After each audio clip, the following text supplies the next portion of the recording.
آپ سن رہے ہیں طبقاتی جدوجہد، انقلابی سوشلزم کا علمبردار۔ کشمیر کی جدوجہد آزادی کی دوسری قسط، کٹھ پتلیوں کا ناچ، پاکستانی مقبوضہ کشمیر، نام نہاد آزاد کشمیر۔ 4 اکتوبر 1947 کو پہلے کشمیر کی ایک باغی حکومت کا اعلان راولپنڈی میں کیا گیا۔ بعد ازاں 24 اکتوبر 1947 کو آزاد کشمیر کی عارضی حکومت کے قیام کا اعلان کیا گیا۔ سردار محمد ابراہیم خان کو صدر نامزد کیا گیا۔ حکومت آزاد کشمیر اور پاکستان کے درمیان جنگ بندی کے بعد 28 اپریل 1949 کو معاہدہ ہوا، جس میں پاکستان اور آزاد کشمیر کی حکومتوں کے دائرہ کار طے ہوئے، جس کے مطابق دفاع، خارجہ پالیسی، گلگت بلتستان جیسے اہم امور پاکستانی حکومت کے حوالے کیے گئے۔ اس کے علاوہ کشمیر کے حوالے سے رائے شماری اور دیگر معاملات بھی پاکستانی حکومت کے اختیارات میں شامل کیے گئے۔ اس موقع پر وزارت امور کشمیر بھی تخلیق کی گئی اور یوں طاقت کا اصل حقدار بھی اسی کو ٹھہرایا گیا۔ 1960 تک مسلم کانفرنس کا اعتماد جس کے پاس ہوتا، وہی آزاد کشمیر کا صدر بھی ہوتا۔ 1960 میں پہلی بار BD سسٹم بیسک ڈیموکریٹس کے تحت صدارتی انتخابات کروائے گئے۔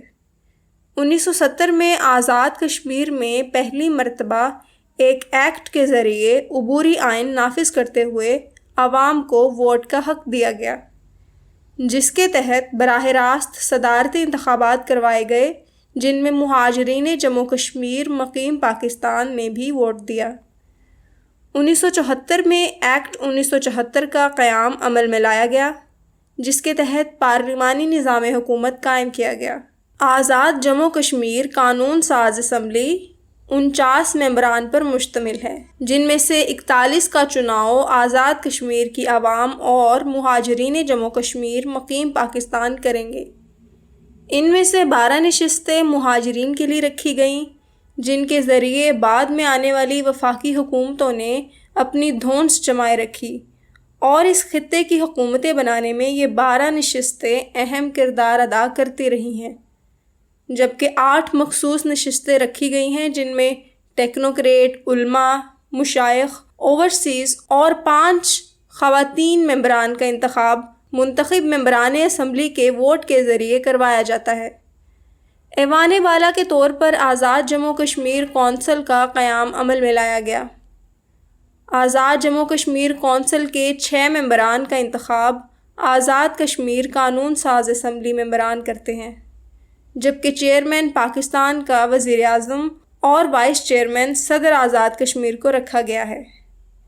وفاقی وزیر امور کشمیر کے علاوہ وزیر اعظم پاکستان کے نامزد کردہ 5 ممبران میں بھی کشمیر کونسل کے ممبران ہوتے ہیں۔ ایکٹ 1974 کے تحت کشمیر کونسل کے ذریعے وزیر اعظم پاکستان کو ہی آزاد کشمیر اسمبلی کے تمام تر اختیارات تفویض کیے گئے ہیں۔ اس اسمبلی کو محض کٹھ پتلی کا درجہ ہی حاصل ہے۔ 1947 سے اب تک پاکستانی حکومت کی مرضی و منشا سے ہی آزاد کشمیر میں حکومت بنائی اور توڑ دی جاتی ہے۔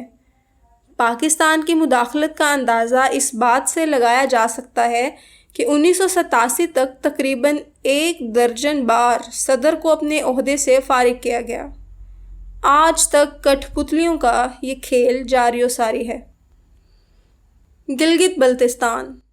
پاکستان نے اپنے قبضے میں آنے والے حصے کو مزید 2 حصوں میں بانٹ لیا، ایک حصہ آزاد جموں کشمیر اور دوسرا شمالی علاقہ جات۔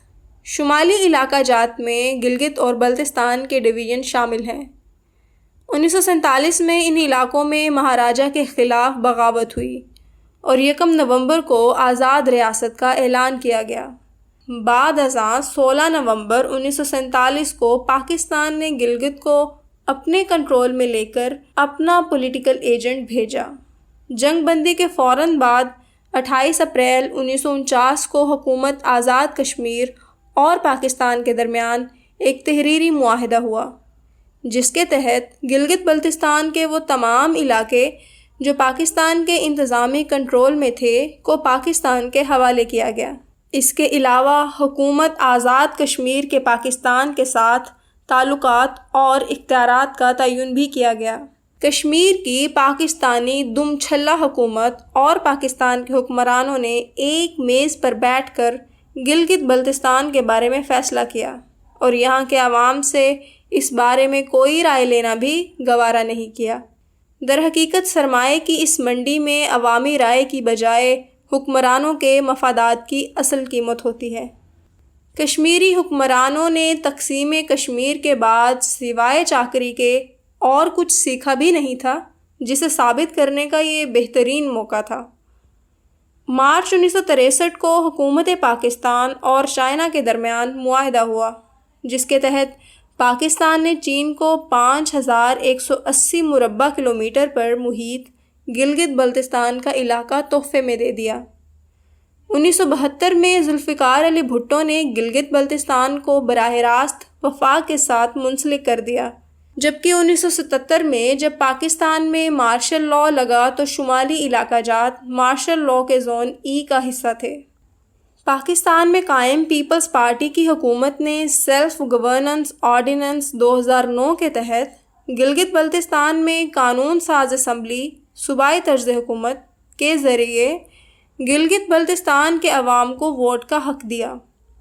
گلگت بلتستان قانون ساز اسمبلی کی 24 نشستوں پر براہ راست الیکشن کے ذریعے صوبائی طرز کی اسمبلی ممبران کا انتخاب کرنے کو گلگت بلتستان کے عوام کو حقوق دیے جانے سے منسوب کیا گیا، جبکہ 6 ممبران گلگت بلتستان کونسل کا انتخاب بذریعہ ممبران صوبائی اسمبلی کروایا جاتا ہے۔ پاکستان اور چین کے مابین اقتصادی راہداری کا اہم راستہ ہونے کے ناطے گلگت بلتستان کو اہمیت سے دیکھا جا رہا ہے۔ اسی لیے حکمران طبقات گلگت بلتستان کی قانونی اور آئینی حیثیت کو محفوظ بناتے ہوئے سامراجی عزائم حاصل کرنا چاہتے ہیں۔ حکمران طبقات کے ان تمام اقدامات کا گلگت بلتستان میں بسنے والے 28 لاکھ سے زائد انسانوں کے معاشی سیاسی مسائل کو حل کرنے سے کوئی تعلق نہیں ہے۔ بھارتی مقبوضہ کشمیر۔ ہندوستانی مقبوضہ کشمیر میں بھی کٹھ پتلی حکومت ہی قائم کی گئی۔ 17 اکتوبر 1949 میں آرٹیکل 370 کا نفاذ عمل میں لایا گیا، جس کی روح سے دفاع، بیرونی معاملات، فنانس اور کمیونیکیشن کے شعبے ہندوستان کو سونپے گئے۔ جس طرح پاکستانی مقبوضہ کشمیر میں صدور کو اسلام آباد کے اشاروں پر ہٹایا اور نامزد کیا جاتا، اسی طرح ہندوستانی مقبوضہ کشمیر میں بھی دہلی کے اشاروں پر حکومتیں گرتی اور بنتی رہیں۔ 1953 میں شیخ عبداللہ کو پہلی بار وزارت عظمیٰ سے ہٹایا گیا اور بخشی غلام محمد کو وزیر اعظم نامزد کیا گیا۔ بعد ازاں دہلی کے منتخب کردہ لوگ ہی ہندوستانی مقبوضہ کشمیر میں حکومتوں کے سربراہ ہوتے۔ 1974 میں کشمیر میں انتخابات کے نتیجے میں شیخ عبداللہ کی نیشنل کانفرنس نے کامیابی حاصل کی اور اب کی بار شیخ عبداللہ وزیر اعلیٰ بنے۔ ستمبر 1990 میں AFSPA armed forces special power act کو کشمیر میں نافذ کیا گیا۔ آفسپا کا اطلاق ایسے تمام علاقوں پر ہوتا ہے جو تنازعات کا شکار ہوں۔ تنازعات کس قسم کے ہوں تو آفسپا کا اطلاق ہوگا، اس کا فیصلہ ہندوستانی حکومت کرتی ہے۔ اس قانون کے تحت افواج کو یہ اختیار دیا جاتا ہے کہ وہ کسی کو بھی گولی مار سکتی ہے، بغیر کسی وارنٹ کے کسی سے بھی پوچھ گچھ کر سکتی ہے اور اس کی تلاشی لے سکتی ہے، اور جسے بھی جرم کا مرتکب سمجھے اس کی ملکیت تک تباہ کر سکتی ہے۔ ہندوستانی حکومت اس قانون کی آڑ میں ابھرنے والی بغاوتوں کو کچلتے ہیں اور ان پر فوج وحشیانہ تشدد کرتی ہے۔ ہندوستانی فوج کے جبر اور کشمیری عوام پر ہونے والے معاشی جبر نے یہاں کے عوام کی زندگیوں کو جہنم بنا رکھا ہے۔